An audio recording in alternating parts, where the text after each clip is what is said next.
soal kejanggalan-kejanggalan pemilma. Ini yang penting ini. Kenapa dari 11 orang itu, kenapa Anda yang terpilih menangkan menangkan partai politik mahasiswa yang dimana dia berasal dari situ. Undang-undang pemilma pada zaman saya menjadi ketua KPM itu teknisnya seharusnya diatur itu pemilihan secara offline. Kota senat atau dewan eksekutif mahasiswa itu yang tidak sesuai prosedural masuk di kepengurusan. Dua partai tersebut menarik paksa saya untuk segera memberhentikan pemilihan yang sedang berlangsung. Masa Bapak yang Punya memiliki suara terbanyak ketika akan mengisi kursi di legislatif, orang lain yang datang isi.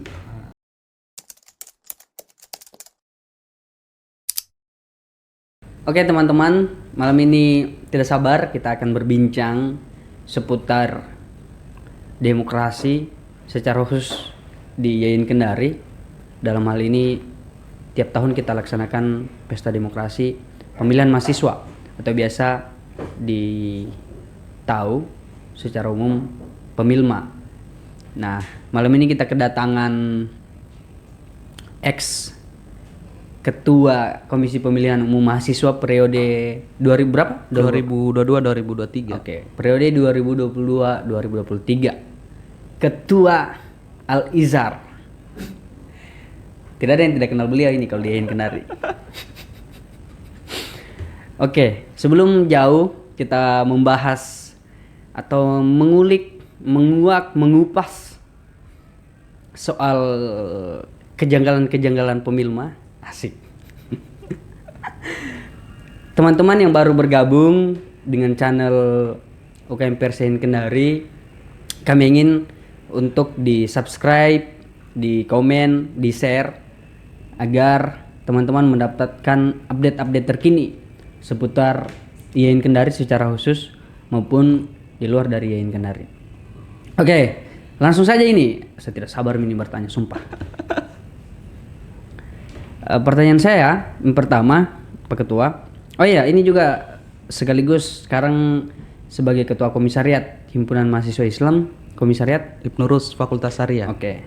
Jadi teman-teman yang ingin masuk di Himpunan Mahasiswa Islam, khususnya di Fakultas Syariah, silakan hubungi beliau. Nanti sebentar ya, nomornya kami sisipkan di tayangan podcast nanti. Oke, pertanyaan saya, bagaimana proses mekanisme pemilihan ketua komisi atau KPUM? Terima kasih. Kalau terkait mekanisme pemilihan anggota dulu, anggota Komisi Pemilihan Umum Mahasiswa. Sebelumnya itu kita kan senat mahasiswa kan? Oke. Adakan pembahasan terkait persiapan mekanisme pemilihan itu, merapatkan dulu membahas terkait siapa yang akan menjadi delegasi di senat mahasiswa yang berjumlah 3 orang pada saat itu, pada tahun 2022 akhir Desember kalau saya tidak salah. Setelah itu senat mahasiswa juga menyurat di UKM untuk masing-masing UKM mengirimkan anggotanya 1 orang untuk menjadi anggota KPUM. Setelah delegasi-delegasi itu rampung atau terpenuhi secara administrasi, senat mahasiswa juga mengadakan pleno khusus, rapat pleno Untuk dalam hal pembentukan atau penunjukan ketua KPUM. Oke, setelah itu lakukan pleno secara internal. Kemudian apa proses selanjutnya sampai Pak Ketua terpilih menjadi Ketua KPUM Yayin Kendari pada tahun 2022? Jadi memang pada waktu itu kan kita berjumlah berapa pada saat 11 orang. Oke. Kalau saya tidak salah 3 orang anggota senat mahasiswa institut, 2 orang anggota dewan eksekutif mahasiswa, masing-masing UKM Satu delegasi. ya, 1 delegasi. Totalnya Dengan semua 11. 11. Oke. sudah termasuk ketua itu? Iya. Dan beberapa anggota senat mahasiswa institut. Kita rapat pleno pembahasan penunjukan ketua KPUM. Oke, nah ini yang penting ini. Kenapa dari 11 orang itu, kenapa Anda yang terpilih menjadi ketua KPUM? Jadi pada saat itu memang dengan banyaknya pertimbangan dari teman-teman delegasi juga, teman-teman delegasi di Senat Mahasiswa Institut maupun Dewan Eksekutif dan UKM itu mengamanahkan saya untuk menjadi ketua KPUM karena mungkin berdasarkan pengalaman sebelumnya saya sebagai anggota KPUM dan Di kepengurusan siapa yang pada saat itu? senior saya, senior Ketuanya siapa? Kamirullah. Oke. Di situ waktu ketua Amirullah sebagai ketua KPUM, Anda masuk sebagai pengurus KPUM. Oke. Oh, atas dasar itulah Mungkin karena pertimbangan itu teman-teman delegasi juga pada saat rapat pleno itu mengamanahkan saya untuk menjadi ketua KPUM. itu pleno internal. Pleno internal SEMA itu. Maksudnya Iya, internal sebelum SEMA. masuk di pleno secara keseluruhan antara semua delegasi. Enggak, sudah semua delegasi. Oh, berarti memang di situ pemilihan di situ, Iya. mencalonkan begitu. Oke. Jadi ada presentasi-presentasi yang dipaparkan dari teman-teman pengurus senat mahasiswa pada saat itu, sehingga kesimpulannya bahwa Anda terpilih sebagai ketua KPUM. Oke. Nah, setelah Anda menjadi ketua KPUM, ini kan ketua KPUM lahir dari senat mahasiswa, Apakah tidak bersinggungan erat dengan kepentingan politik atau kepentingan partai politik mahasiswa? Karena kan kita tahu ini di senat mahasiswa ini kan itu delegasi partai-partai politik, Meskipun ada delegasi UKM yang sudah mempunyai satu kursi secara sah tanpa melalui pemilihan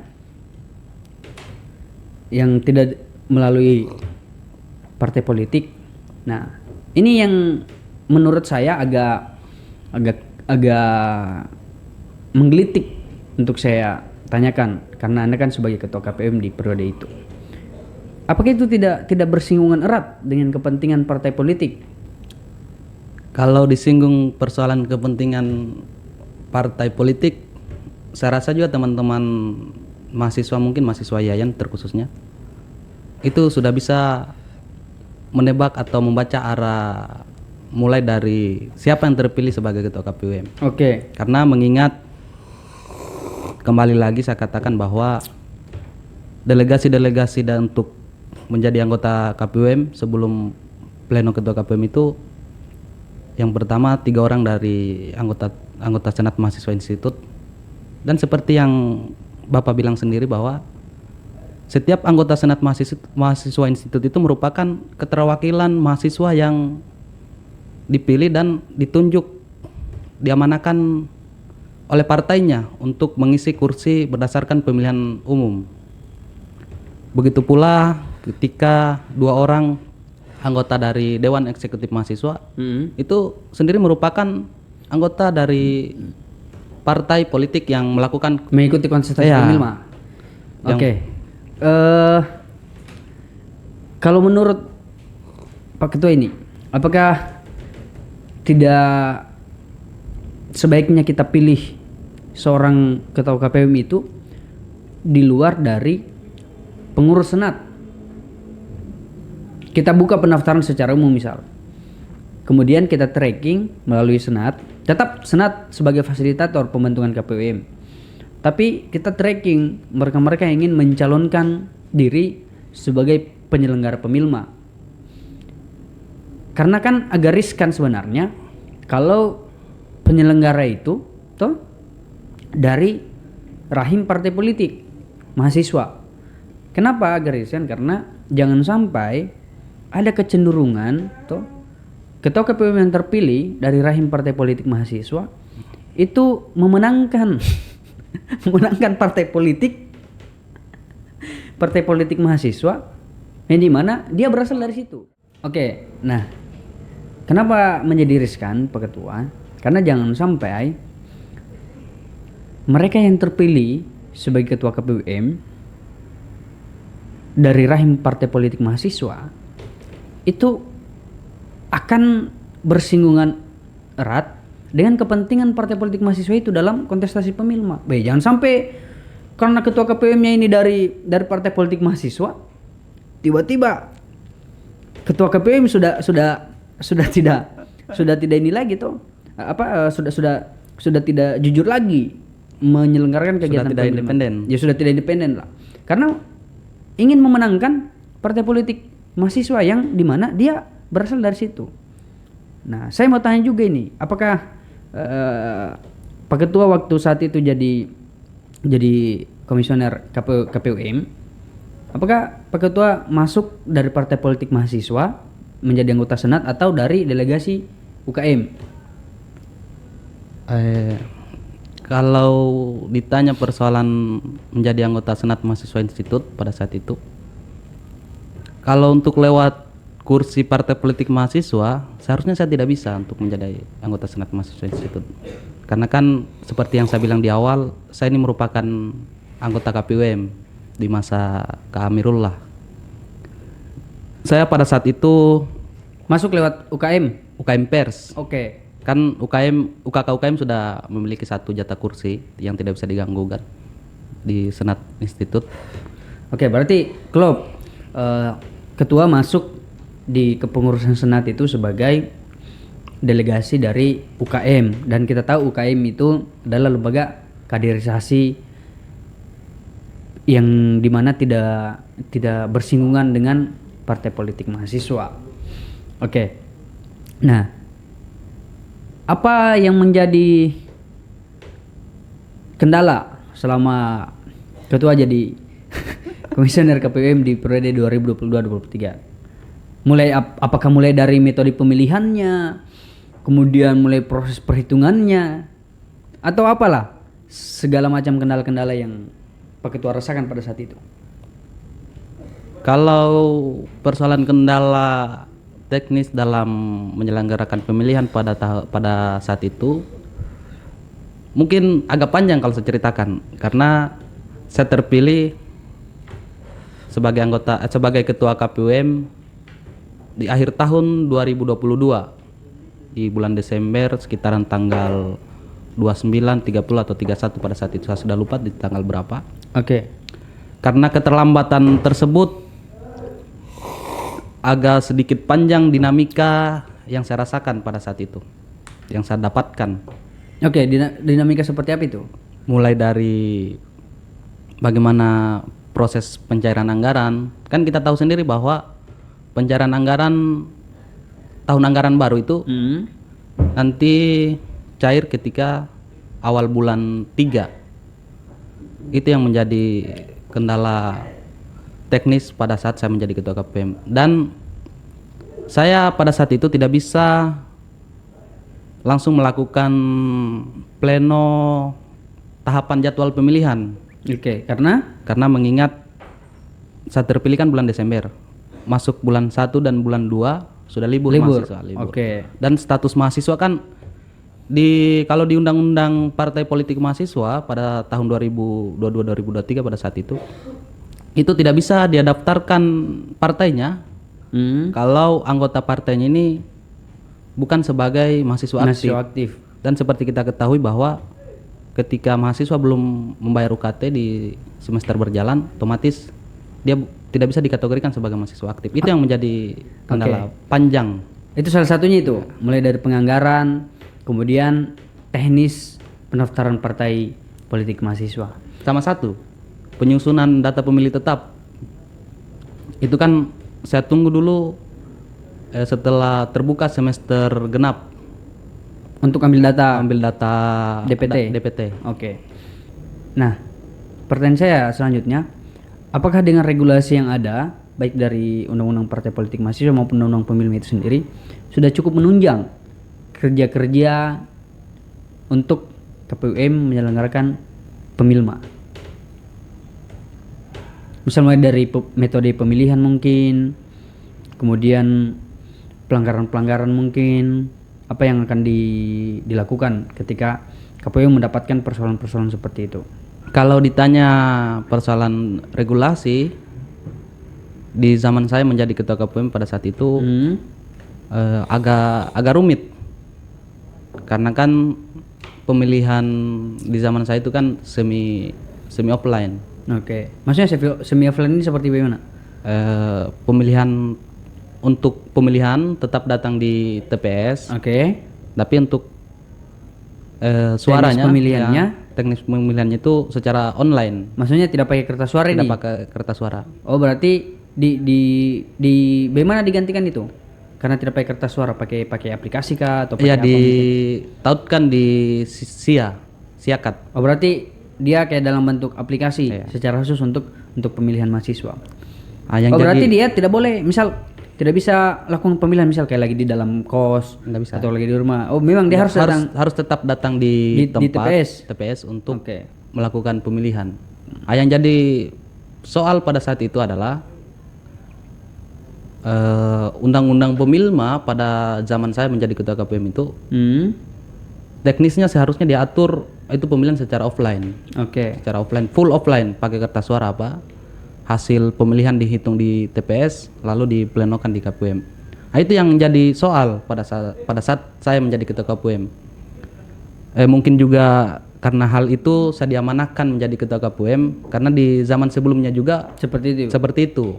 Oh, jadi sudah tahu lah bagaimana kendala-kendala teknis jadi kemudian cara mengatasinya. Jadi mungkin karena hal tersebut teman-teman yang delegasi menjadi anggota KPUM memilih saya untuk menjadi ketua KPUM. Itu yang menjadi soal sebenarnya pada saat saya menjadi ketua KPUM. Dan memang pada saat itu saya sebenarnya mengupayakan untuk pemilihan secara offline.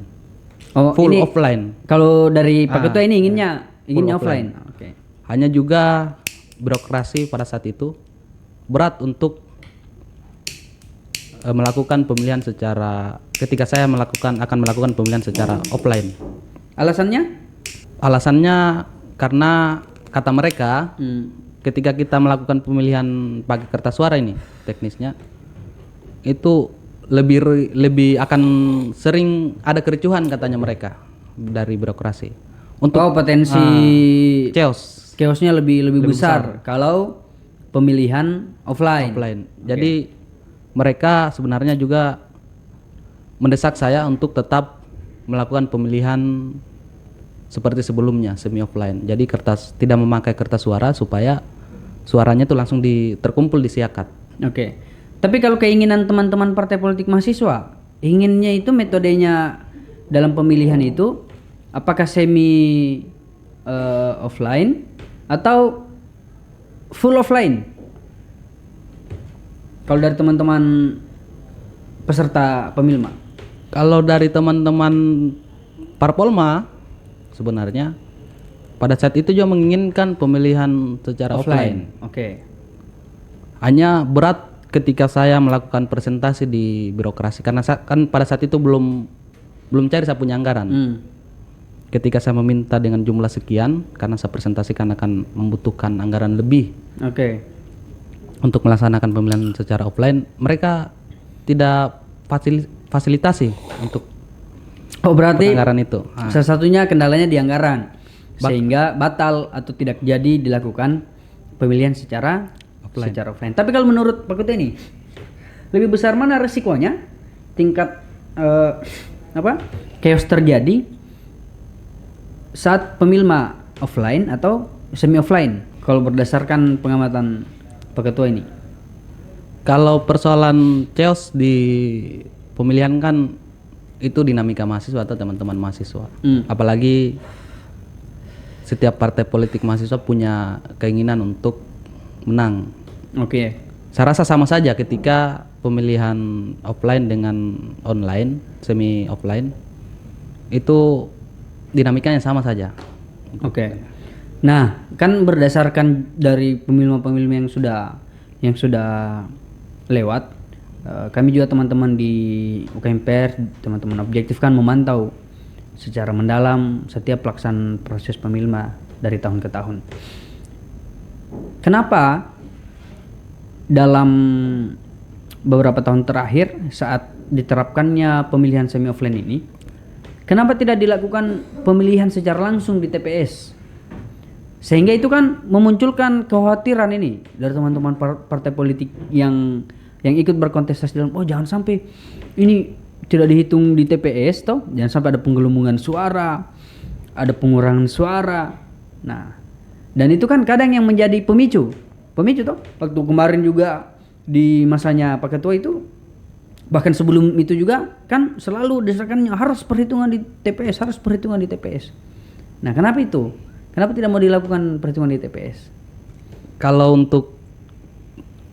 kita merujuk pada aturan kan, seharusnya itu suara dihitung di TPS. Hanya kan kita melaksanakan pemilihan secara semi offline. Jadi agak akun TPS ini yang PPS, panitia pemungutan suara di tempat di TPS. Mereka tidak punya akses untuk melakukan atau melihat langsung hasil perolehan suara yang masuk. Itu yang jadi masalah sebenarnya di kalau kita pemilihan secara offline, semi offline. Jadi terpusat akun pada zaman saya itu di akun saya, di akun Siakat saya. Jadi hanya saya yang bisa melakukan perhitungan suara. Oke.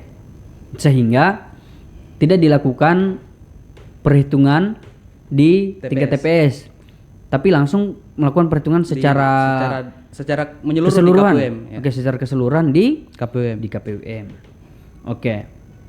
Tapi kalau idealnya ini menurutnya Pak Ketua ini, untuk menjaga stabilitas demokrasi yang sehat, khususnya di tingkat mahasiswa, apakah efektif dalam melihat potensi tidak terjadinya kecurangan dalam proses perhitungan suara itu? Kalau soal perhitungan suara, sebenarnya saya menginginkan, seperti yang saya katakan di awal tadi, menginginkan pemilihan offline, full offline. Oke. Supaya semua hasil perolehan suara itu bisa kita pantau secara langsung toh. Supaya teman-teman partai politik mahasiswa juga bisa lihat langsung, teman-teman mahasiswa juga bisa lihat langsung. Nah, itu yang menjadi soal sebenarnya.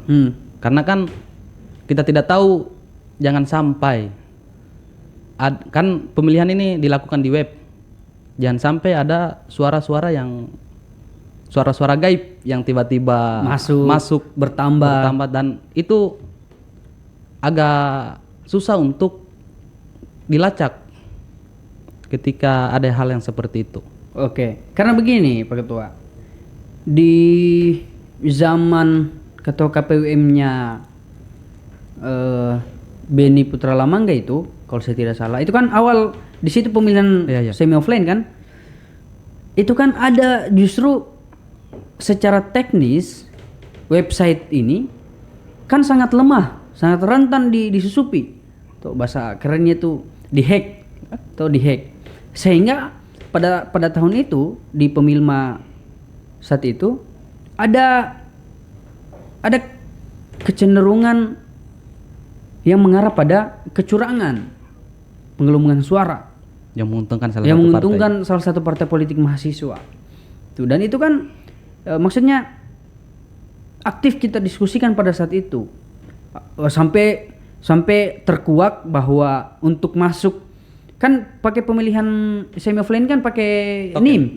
Pakai NIM kan dengan untuk masuk token kan belum ada dulu. Oh ya, waktu di zamannya Beni Putra Lamangga kan belum ada token. Token itu kan nanti di zamannya Ketua KPUM itu Amrullah.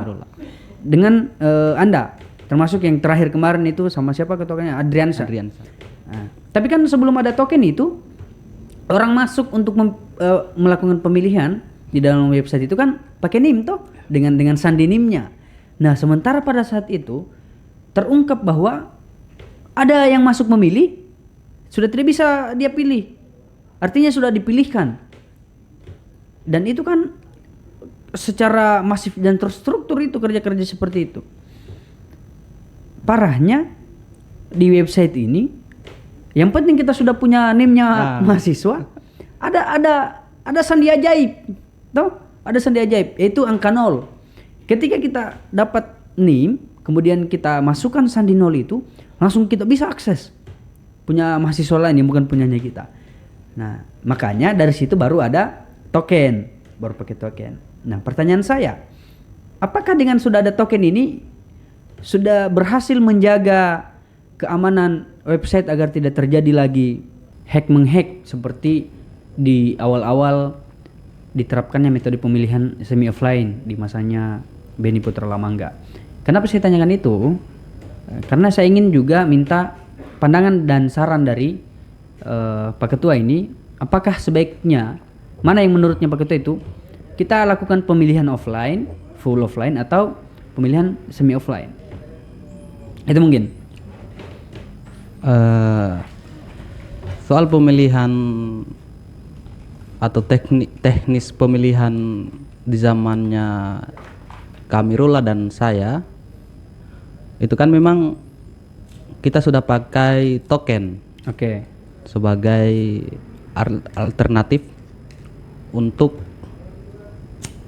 teman-teman mahasiswa melakukan pemilihan di TPS. Dan itu sebenarnya alasannya seperti yang Bapak sampaikan, bahwa berdasarkan pemilihan di zamannya Beni Putra Lamangga tahun 2020 kalau saya tidak salah saat itu kan dia full online. Ya, full online. Itu karena memang pada saat itu kan COVID-19. Jadi teman-teman mahasiswa terkhusus di Yayan Kendari itu kan kuliahnya online juga di rumah, sehingga metode pemilihan pada saat itu full offline. Memang full online. Memang memungkinkan harus online. Memang. Karena situasi pada saat itu kan COVID-19. Akan tetapi itu yang jadi soal pas pemilihan full offline di tahun 2020. Full online di tahun 2020. Karena banyak laporan, banyak status-status WA kan saya di zaman semester 3 saat itu banyak tersebar informasi-informasi bahwa mereka tidak bisa melakukan pemilihan karena sudah terpilih, ya. Sudah dipilihkan memang toh. Sudah dipilihkan memang. Tiba-tiba ada pemilih gaib, Pak. Ya. Sehingga pada saat KPUM di Amirullah, karena Amirullah itu kita dudukan sama-sama bagaimana ini kita mau antisipasi persoalan tersebut. Jangan sampai kejadian di tahun 2020 itu terulang lagi di zamannya Kamirullah menjadi ketua KPUM. Kita bahas kan bagaimana sehingga lahirlah kemudian token itu. Jadi pemilihan itu tetap datang di TPS. Tunjukkan data identitas mahasiswa dengan login di Siakat. Untuk memilih. Sehingga dan saat itu pada pemilihan semi offline itu atau semi online, mereka diberikan token oleh panitia pemungutan suara PPS. Berikan token, sehingga itu yang menjadi pertimbangan kita melakukan pemilihan semi offline. Karena sudah ada token. Sudah ada token. Jadi mahasiswa tetap harus datang di tempat untuk memilih. Tidak bisa lagi memilih kayak di tahun 2020. Biar tidak datang di TPS. Ya. Pada tahun 2020 kan tidak datang di TPS. Ya. Jadi suara yang akan dihitung dan yang suara yang masuk pada akun KPUM itu hanya orang-orang yang datang di tempat pemungutan di suara. TPS. Berarti artinya tingkat kecenderungan pada kecurangan pemilma itu sudah bisa terjamin dengan adanya token, karena orang tidak bisa akses seperti yang terjadi di 2020 tanpa diberikan token. Nah, kan kalau mau masuk harus pakai token tuh? Iya. Harus pakai token. Nah, sarannya untuk ketua-ketua KPUM selanjutnya ini tuh.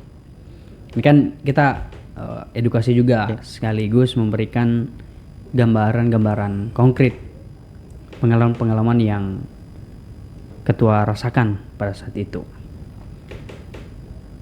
Apakah untuk di pemilihan selanjutnya, di pemilma selanjutnya, kalau menurut Pak Ketua ini, kita lebih baik offline atau tetap mempertahankan pemilihan semi offline seperti yang sudah dilakukan sebelum-sebelumnya? Kalau berdasarkan pengalaman saya secara pribadi, kan seperti tadi yang saya bilang di awal, saya kan menginginkan pemilihan offline. Oke. Hanya kan birokrasi tidak bisa fasilitasi keinginan saya, sehingga karena terdesaknya waktu, saya mengikuti kemauan dari birokrasi. Dan teruntuk untuk KPUM selanjutnya di tahun ini, besar harapan saya mereka mengadakan pemilihan secara Offline. Full offline. full offline. Karena dengan pertimbangan kan kita tidak tahu sistem, jangan sampai ada oknum-oknum yang bermain di sistem tersebut atau orang-orang yang bisa mengakses. Kan kita tidak bisa tahu siapa-siapa yang akses ini akun, Oke.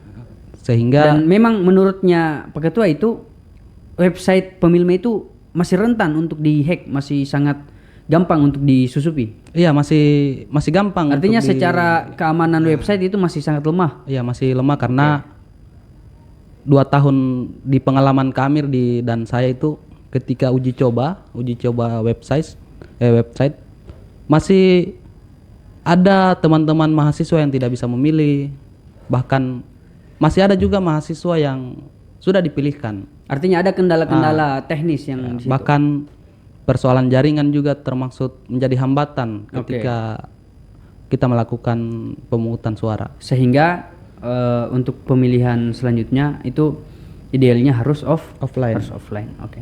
Tapi kan begini, karena tadi alasannya tidak didukung oleh birokrasi, ya berarti ini penting juga untuk teman-teman peserta pemilma dalam hal ini seluruh partai politik mahasiswa. Kalau memang meragukan sistem pemilihan dengan menggunakan metode semi offline seperti yang dilakukan tiga tahun terakhir ini, ya teman-teman juga harus progresif, toh?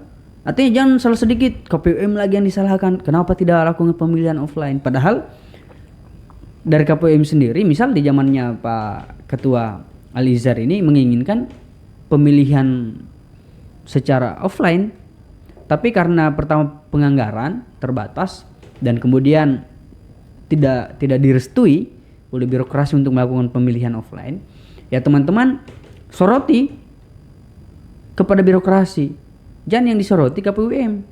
Tuh, jadi teman-teman peserta pemilma partai politik mahasiswa, geruduk saja birokrasi, geruduk saja rektorat, begitu, supaya betul-betul terinterpretasi keinginan teman-teman untuk melakukan pemilihan mahasiswa secara full offline seperti itu.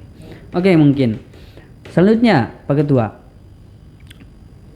dalam kerja-kerja penyelenggara di masanya Pak Ketua menjadi komisioner KPUM,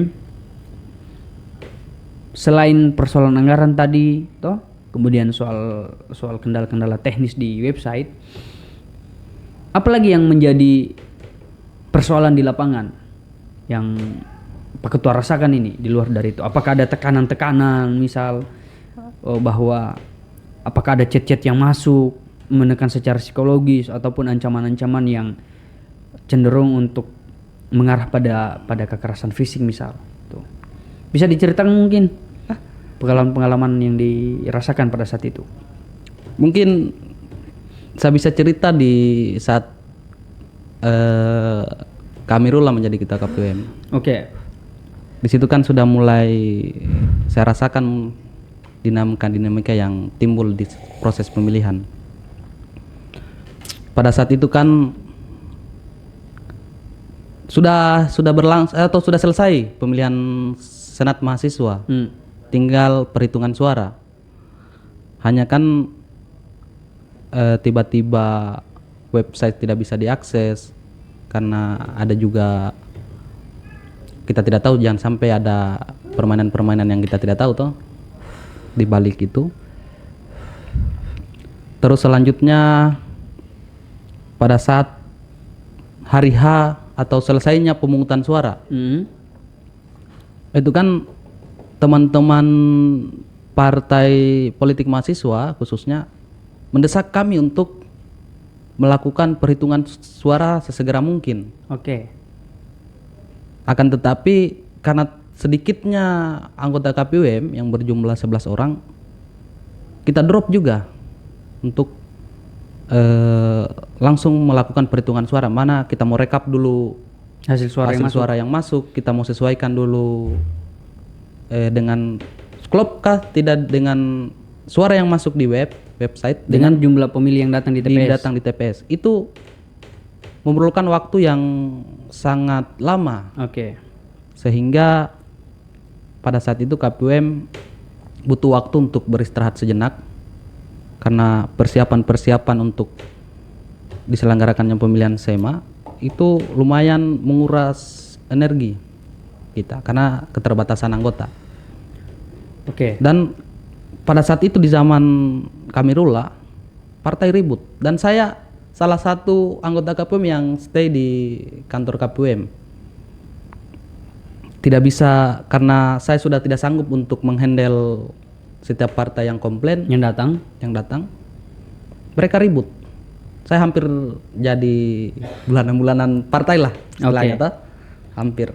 Hanya untung saya cepat menyelip karena di tengah keramaian Mengamankan diri lah. Mengamankan diri. di tengah keramaian masa partai politik, saya bisa mengamankan diri dan lari dari situasi tersebut. Kalau di zaman saya menjadi ketua KPUM ada gesekan yang lebih parah dari yang saya rasakan sebelumnya. Singkat cerita, sudah selesai pemilihan Senat Mahasiswa dan sudah sedang berlangsung pemilihan Dema atau Presma. Ada beberapa partai, 1 atau 2 partai yang melakukan atau terlambat untuk mendaftarkan figur mereka di KPUM, sehingga teman-teman KPUM juga tidak menerima berkas tersebut. Oke. Akan tetapi pada saat berlangsungnya pemilihan, teman-teman partai itu tidak terima dengan sikap yang KPUM ambil atau yang KPUM pilih.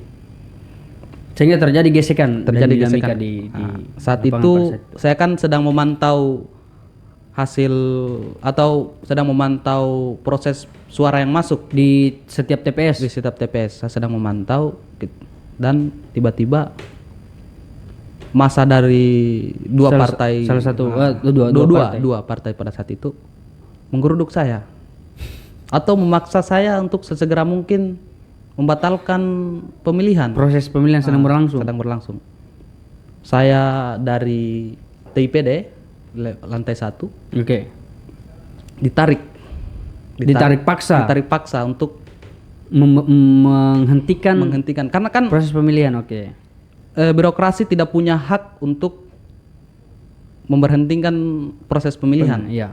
Itu semua atas kendali saya toh, kendali KPUM.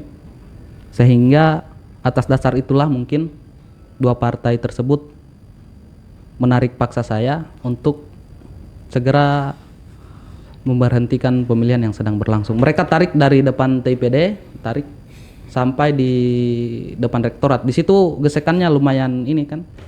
Tertekan lah. Tertekan secara psikologis. Oke. mulai dari semua persiapan tahapan pemilihan itu kan sudah mulai tertekan memang. Iya. Saya sudah stres dari tahapan pemilihan, di penghujung tahapan pemilihan Tiba-tiba mau dihentikan. di mana lagi anggaran yang sudah terbatas sudah mau habis. Sudah mau habis. Oke. Tiba-tiba mau disuruh hentikan pemilma. Dan untungnya pada saat itu ada saya punya saudara yang memang baru-baru di demisioner sebagai ketua senat. Oke. Dia datang untuk melerai keributan tersebut, Menyelamatkan lah. menyelamatkan keributan tersebut, dan menyuruh saya untuk tetap memantau perolehan suara. Proses pemilihan lah. Tetap memantau. Dan sebenarnya ini sedikit mungkin saran dari saya. Bawaslu atau Bawaslum, Badan Pengawasan pemilihan lah, pemilihan mahasiswa.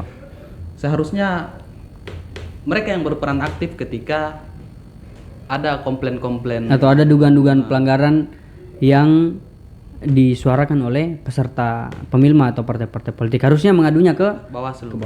Bukan ke KPUM. Bawaslum. Oke. Bukan ke KPUM. Karena kan memang mereka yang berwenang untuk mengawasi semua tahapan pemilihan.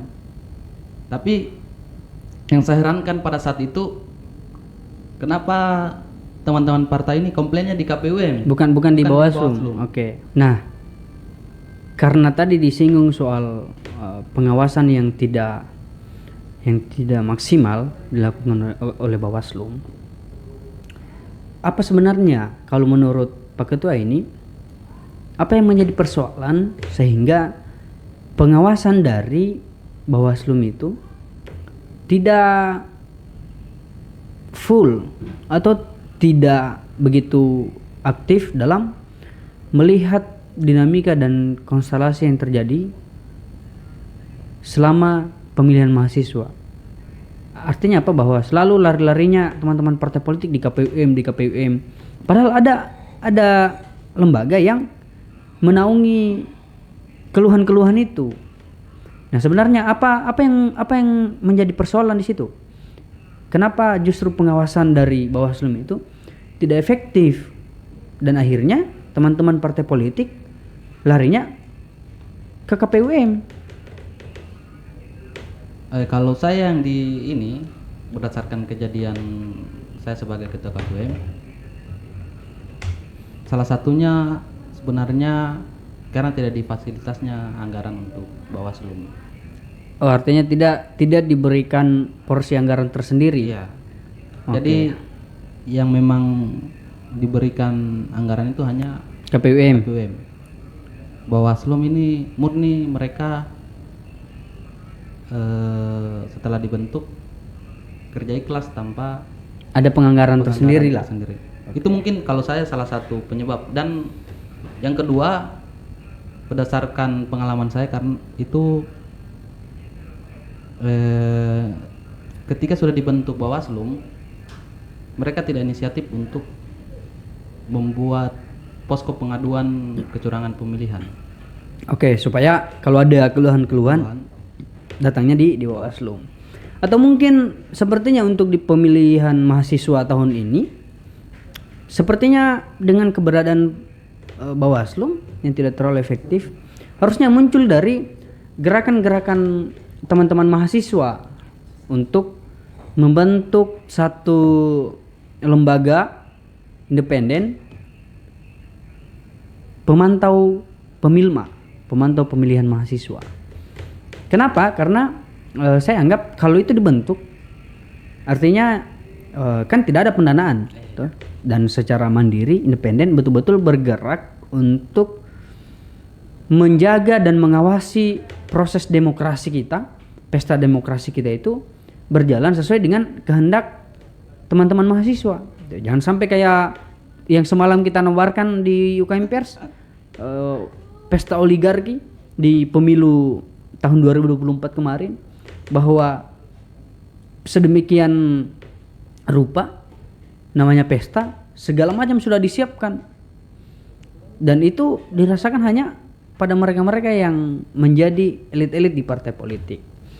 Nah, itu juga sama yang akan terjadi di dalam skala-skala pemilihan tingkat mahasiswa, sehingga kalau bisa teman-teman mungkin yang memang konsen mengawasi proses dinamika demokrasi di Yayan Kendari, silakan sama-sama berkolaborasi misal dengan UKM Pers Yayan Kendari, bentuk pemantau pemilma toh, untuk mengawasi ini, untuk mengawasi proses politik yang sering mengalami dinamika yang kadang keras, dan kita tidak lihat Bawaslu ini betul-betul menjadi sebagai lembaga pengawas.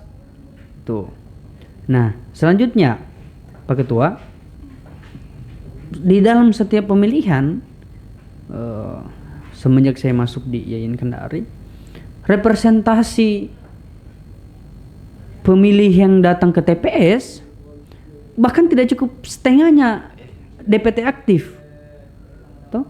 Kayak mungkin yang kita rasakan juga kemarin Pak Ketua, waktu kita menjabat sebagai komisioner KPUM. Berapa yang datang memilih dari jumlah keseluruhan DPT? Kalau di zaman saya partisipasi pemilih itu bisa saya katakan 10%. Dengan jumlah DPT kurang lebih 5.000 atau 600 kurang lebih pada zaman saya sudah lupa pada tahun itu. Itu jumlah perolehan suara atau atau mahasiswa yang memilih itu hanya sekitaran 1.200 atau 1.200. Sangat jauh dari jumlah keseluruhan DPT yang ada. Seharusnya itu minimal lah setengah lah dari jumlah DPT itu. Oke. Artinya begini Pak Ketua, kalau pemilih yang datang bahkan tidak mencukupi setengah dari DPT yang ada, itu kan menandakan, membuktikan bahwa kualitas pesta demokrasi kita itu betul-betul mengalami degradasi yang sangat signifikan. Dan itu mungkin bisa dipengaruhi oleh beberapa faktor. Karena mungkin banyak pemilih yang merasa atau berasal dari partisipan partai politik yang kalah dengan pengalaman beberapa tahun, kalah terus, misal tidak pernah dapat posisi yang strategis, mungkin tidak pernah dapat jabatan ketua, selalunya wakil, sekjen, bendum, dan menteri-menteri dan anggota-anggota biasa. Sehingga ketika datang pemilihan selanjutnya, mereka sudah mulai bosan.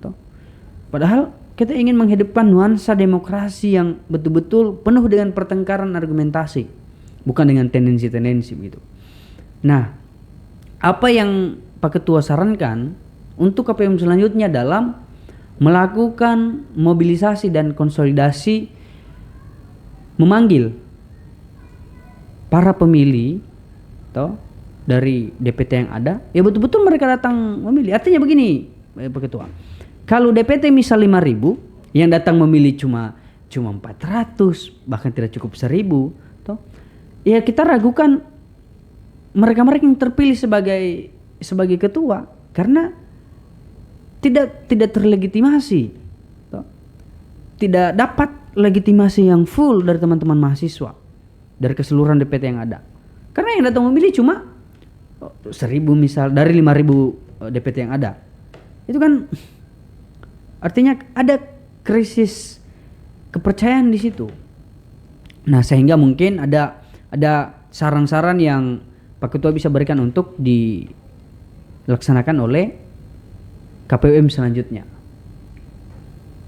Sebenarnya kalau untuk menarik minat partisipasi pemilih di Yayan Kendari itu tidak murni juga harus di KPUM, digunakan di KPUM, karena saya katakan demikian, mereka ini yang tergabung dalam partai politik mahasiswa yang notabene-nya sebagai peserta pemilma, itu seharusnya lebih masif lagi konsolidasikan mereka punya figur, bahwa ini loh figur yang akan kita sodorkan di pemilihan tahun ini, bahwa betul-betul ketika mereka yang terpilih akan menjadi sebagai representasi mahasiswa untuk menarik massa. Oke. Sehingga kalau berdasarkan pengalaman saya itu, salah satu alasan mungkin ketika partai politik mahasiswa kan kita pemilihan senat dulu, MPM. Habis itu pemilihan Dema. Oke. Mungkin salah satu alasan berkurangnya partisipasi pemilihan karena figurnya yang tidak ini dengan mahasiswa. Yang tidak serak atau mungkin siapa ini? Siapa apa ini yang mereka tawarkan? Siapa ini yang mereka pasang ini sebagai calon pemimpin? Kita tidak tahu. Apalagi pasca pemilihan Dema atau Presma.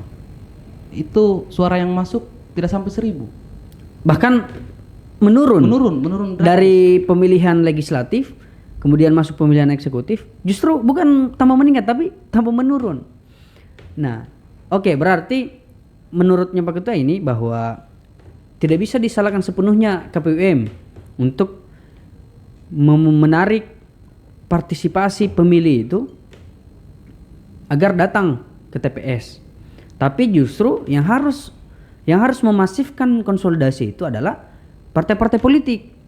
Mulai dari cara mereka mengumpulkan massa, kemudian figur-figur yang mereka calonkan, karena menurutnya Pak Ketua itu mempengaruhi juga mahasiswa untuk memilih siapa yang akan mereka pilih ketika datang di TPS. Karena saya perhatikan juga begini Pak Ketua, memang harus ada regulasi yang lebih kuat mengatur soal partai politik mahasiswa, terutama dalam penentuan figur ketika sudah pemilihan. Misal begini, pemilihan senat, pemilihan legislatif. Dalam pemilihan senat di tiap fakultas itu kan terdiri dari beberapa calon. Nah, kemudian seringkali terjadi mereka yang punya suara terbanyak justru mereka yang tidak dikasih kursi oleh ketua partainya untuk masuk sebagai anggota senat. Ini kan di mana logikanya ini? Saya misal bertarung dengan Pak Ketua, kita sama-sama satu partai. Di pemilihan perhitungan suara, saya yang paling tinggi di dapil yang sama, saya yang paling tinggi perolehan suaraku. Tiba-tiba pas keluar rekomendasi partai untuk jadi anggota senat, Pak Ketua yang masuk namanya. Ini kan lucu. Kan tidak di mana logikanya saya yang menang suara, tiba-tiba masuk jadi anggota senat Pak Ketua. Nah, ini kan juga harus dipahami oleh seluruh teman-teman mahasiswa. Terkhusus mereka yang jadi figur. Artinya apa? Bahwa kalau seperti itu, berarti kita ini yang jadi figur yang banyak suara, hanya sekedar menyumbang suara terbanyak, tapi kita tidak terlalu dekat misal dengan pengurus-pengurus partai, dengan ketua-ketua partai, sehingga bukan kita yang direkomendasikan. Mungkin yang direkomendasikan yang dekat dengan mereka, kolega-koleganya mereka. Nah, ini juga yang perlu saya kira KPUM selanjutnya untuk memperketat di aturan partai politik mahasiswa soal itu. Ya, kalau saya sebenarnya itu yang menjadi soal secara ini toh. Karena kan seperti yang Bapak sampaikan bahwa masa Bapak yang punya suara terbanyak ketika akan mengisi kursi di legislatif, orang lain yang datang isi. Tuh. Padahal mahasiswa ini sudah mempercayakan suaranya di sama figur-figur yang mereka pilih. Ya. Tetapi dikecewakan oleh delegasi partai. Iya. Sikap partai lah lebih tepatnya. Dikecewakan itu padahal seperti yang kita ketahui teruntuk di Senat mahasiswa kan satu anggota Senat itu kan merupakan keterwakilan representasi mahasiswa. Otomatis figur yang memiliki suara terbanyak sudah pasti dipercaya oleh pemilihnya. Iya. Bahwa saya percaya suara saya atau hak-hak saya nanti sebagai mahasiswa itu diperjuangkan oleh beliau. Ya, akhirnya akan tetapi pada saat untuk mengisi kursi di legislatif ditukar. Lain yang masuk. Yang masuk. Jadi memang seakan-akan partai politik ini partai politik mahasiswa yang ada di Kendari ini, kalau apa istilahnya orang tua laki dia bilang Pak Beta lari, habis dapat suara banyak dari figur yang memang dipilih oleh mahasiswa, menambah akumulasi suara, tiba-tiba bukan dia yang dipasang. Ini kan miris sebenarnya. Artinya seharusnya melalui momen-momen pemilma di dalam kampus itu menjadi pendidikan politik untuk kita semua. Karena proses dinamika demokrasi yang ada di kampus itu juga saya kira menjadi relevan dengan proses dinamika politik yang betul-betul terjadi dalam landscape politik nasional kita yang ada di Indonesia. Nah, karena juga ini Pak Ketua yang menjadi problem sebenarnya, kepengurusan anggota-anggota senat maupun eksekutif itu kadang menyalahi aturan, tidak betul-betul memenuhi syarat-syarat menjadi anggota senat ataupun anggota dewan eksekutif. Misal dari semester, bahkan ada kasus, bayangkan semester 3 sudah jadi pengurus dewan eksekutif mahasiswa tingkat institut, tiba-tiba bahkan ada yang double, maksudnya sudah jadi pengurus dewan institut, jadi lagi pengurus dewan fakultas. Ini kan kacau ini bareng ini. Dan itu dinormalisasi oleh teman-teman yang sedang menjabat.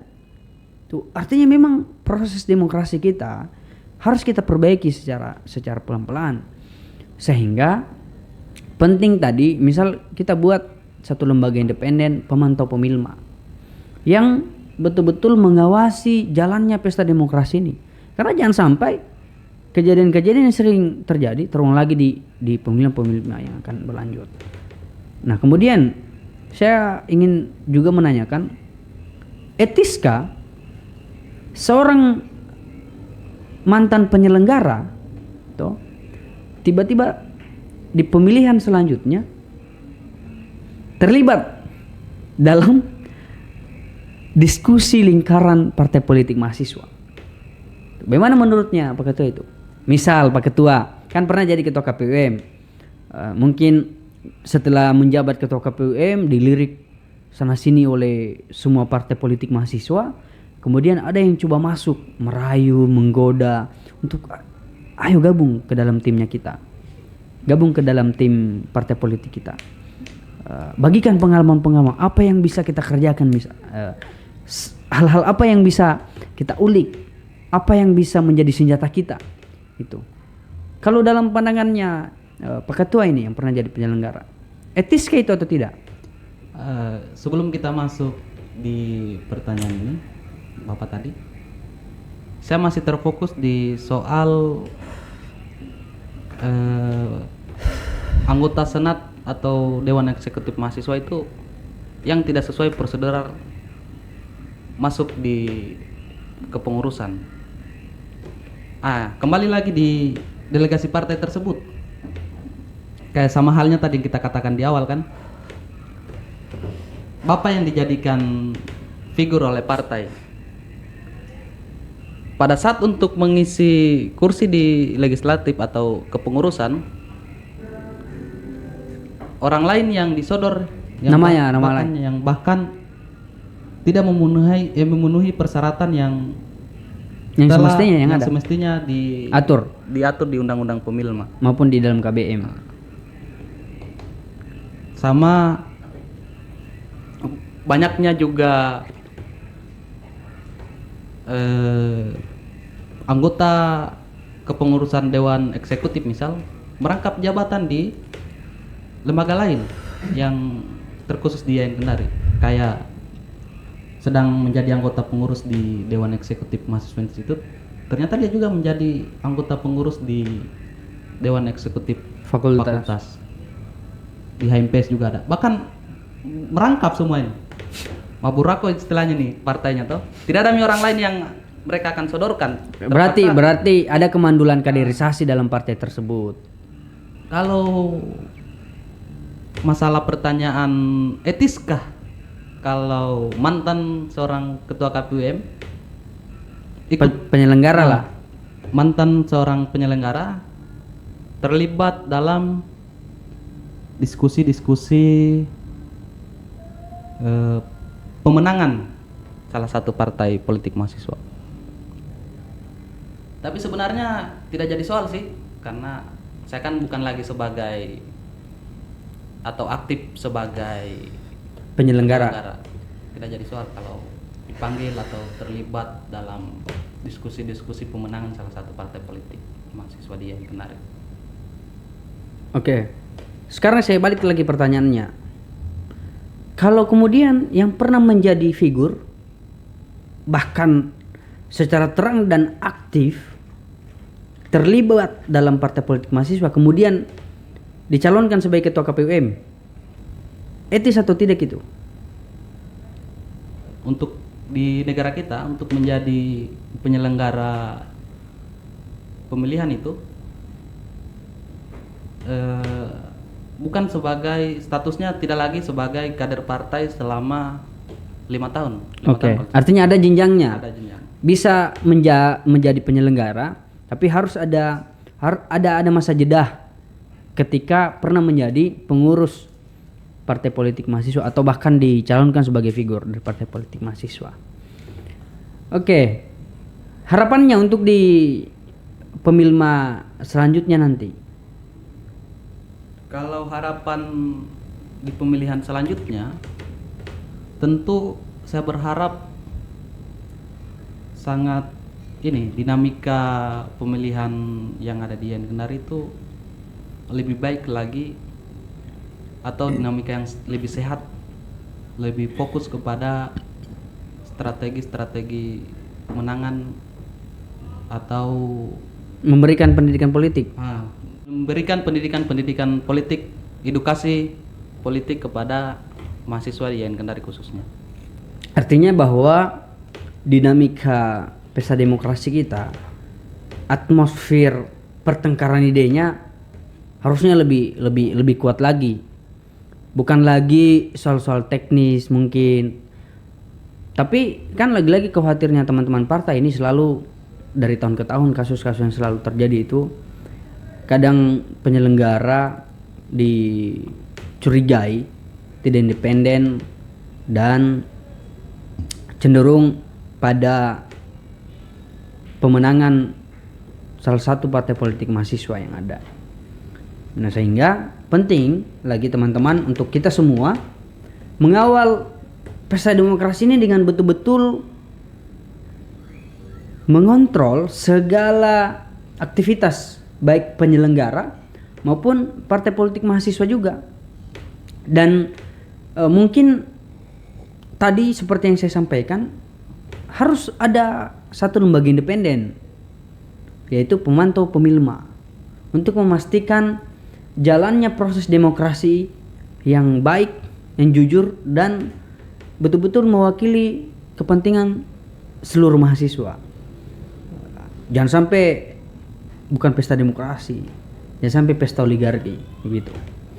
Oke, mungkin di penghujung podcast kita pada kali ini bahwa tadi sudah disampaikan harapan-harapan mantan komisioner KPUM periode 2022-2023 dan kami dari teman-teman pers lagi-lagi sangat terbuka berkolaborasi dengan semua elemen yang ada menjemput proses pemilihan ini agar betul-betul transparan. Bahkan hari ini kita belum tahu siapa ketua KPUM yang sudah dibentuk karena kemarin itu masuk undangannya dan saya kira sudah lewat masa pembentukannya, tapi hari ini kita tidak tahu siapa yang terpilih, kemudian susunan personalia kepengurusannya. Artinya bahwa ini harus secara terang dan jelas agar supaya teman-teman yang masih mempunyai perhatian kepada demokrasi dan pendidikan politik yang ada di kampus, ya betul-betul kita kawal ini. Itu mungkin dari podcast kita pada malam hari ini. Mungkin ada yang mau disampaikan sebelum kita akhir podcast pada malam ini. Saya tertarik tadi yang Bapak katakan bahwa sampai hari ini belum ada KPUM yang dibentuk oleh Senat Mahasiswa Institut. Saya takutkan jangan sampai karena dibentuknya akhir tahun lagi, komisioner pemilihan umum mahasiswa ini dia akan bernasib kayak zaman saya. Saya kan dibentuk akhir tahun, Desember lah. Desember. Padahal kita tahu kerja-kerja KPM ini panjang. Kerja-kerja KPM Belum kan, dinamika-dinamika yang terjadi. kalau berdasarkan undang-undang pemilu mah itu 3 bulan dibatasi untuk Masa kerjanya. masa kerja KPUM. Akan tetapi kalau akhir tahun lagi dibentuk KPUM, otomatis pemilihan itu akan menyeberang tahun. Mulai dari persiapannya, mulai dari proses penganggarannya misal, Iya. terhambat lagi. Sama di bulan 1 dan bulan 2 kan libur. Otomatis walaupun dibentuk bulan sekarang, bulan 11 ini, proses tahapan pemilihan sudah berjalan, tapi kalau sudah memasuki bulan 1 dan bulan 2 itu Ya pasti libur. Secara tidak langsung bulan 3 mendata bulan ulang. 3 mendata ulang. Otomatis semua tahapan pemilihan pasti diulang lagi. Pasti pertengahan tahun lagi. Pertengahan tahun lagi. Oke. Kasihan teman-teman yang di penyelenggara. Oke. KPM itu sendiri. Oke, jadi ini teman-teman yang mengikuti perkembangan politik mahasiswa, justru teman-teman mahasiswa yang lain, terutama partai-partai politik yang akan bertarung, silakan didesak. Silakan didesak Senat dalam hal ini yang menjadi fasilitator pembentukan KPUM agar segera mungkin, secepat mungkin dibentuk. Apalagi ada instruksi dari Senat sebelumnya bahwa pembentukan KPUM itu Di bulan 10. harus dibentuk di bulan Oktober. Nah, sementara sekarang sudah masuk November. Sudah mau pertengahan bulan November, ini belum jelas eksistensi KPUM itu sendiri. Oke, jadi kalau ketua-ketua lembaga terpilih lagi di pertengahan tahun, khawatirnya akan ada lagi di persoalan penganggaran, toh? Karena kan kenapa sampai terbit instruksi Senat periode 2023-2024 yang harusnya dibentuk KPUM di bulan Oktober? Karena diperhitungkan supaya bulan 1 sudah terpilih. Sudah ada ketua Senat terpilih, bahkan ketua Dewan Eksekutif Mahasiswa terpilih, baik tingkat institut, fakultas, kemudian di Hempes juga. Kan kalau terpilih di pertengahan tahun, dicairkan anggarannya, baru berapa bulan menjabat tiba-tiba diminta LPJ-nya. Baru mereka dipres buat kegiatan dengan waktu yang begitu singkat. Artinya kan tidak ada keleluasaan teman-teman lembaga kemahasiswaan untuk berekspresi lebih banyak dalam kegiatan-kegiatannya. Nah, sehingga silakan teman-teman partai politik mahasiswa mendesak Senat mahasiswa untuk mempercepat pembentukan KPUM dan pelaksanaan pemilma. Karena tadi sudah dijabarkan sama mantan ketua KPUM bahwa harus semestinya segera dibentuk pemilihan itu. Oke. Itu mungkin diskusi pada podcast kita hari ini. Harapannya lagi-lagi bahwa mari sama-sama kita menjaga iklim demokrasi yang baik.